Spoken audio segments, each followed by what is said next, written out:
Bueno, hicimos primero una iniciación en el Super 8, ¿no? En términos así más generales sobre el origen del Super 8 y en realidad más una aproximación al uso del Super 8 de forma más artística, ¿no? Y no solo pensando en la construcción de una narrativa, sino aproximando el material per se. Y entonces hicimos una introducción a distintos tipos de cámaras de Super 8, las posibilidades que les podían dar las cámaras en la filmación de un carrete y partiendo también de la idea de trabajar con un tiempo muy limitado, en grupo, y en generar un montaje en cámara, pero además como un cadáver exquisito.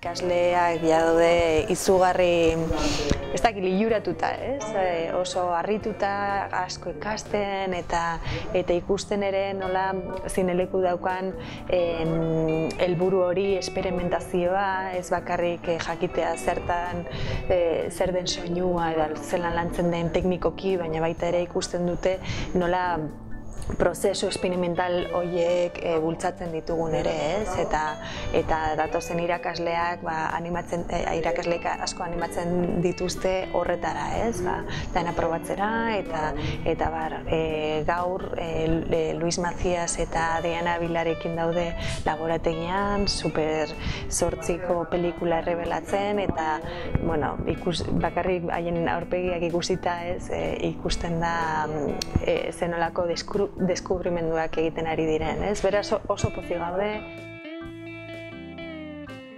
Yo creo que una de las cosas más interesantes de Zineleku es el hecho de que se trata de una inmersión, ¿no? Completa.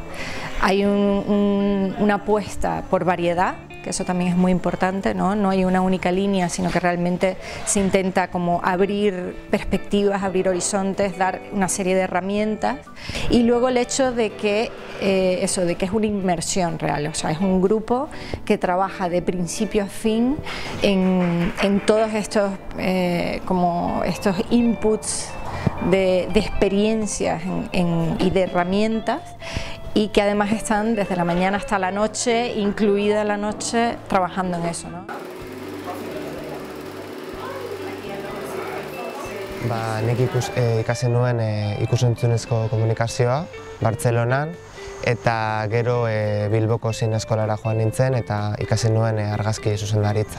Batez ere alde batetik formakuntza euskaraz jasotzea, zeren eta orain arte dena gaztelaniaz jaso dut, eta beste alde batetik Euskal Herriko profesionalak ezagutzea eta Euskal Herriko batez ere taldekideak ezagutzea elkarrekin gauzak egiteko etorkizunean. Gehien interesatu zaidana izan da batez ere produkzio arloa, behar bada arlo ez ezagunena da, normalean ikusten duzuna nola grabatzen den, errodaia, baina atzean dagoen lan guztia normalean ez da ikusten, eta oso ondo dago, eskertzekoa da arlo hori baita ere jorratzea. Berehala oso ondo eraman gara eta familia bat moduan da, ez dakit, nik uste dut taldean lan egiteko oso garrantzitsua dela irekiak izatea eta elkarbizitza polit bat garatzea, eta nire ustez Zinelekuko taldea oso taldea.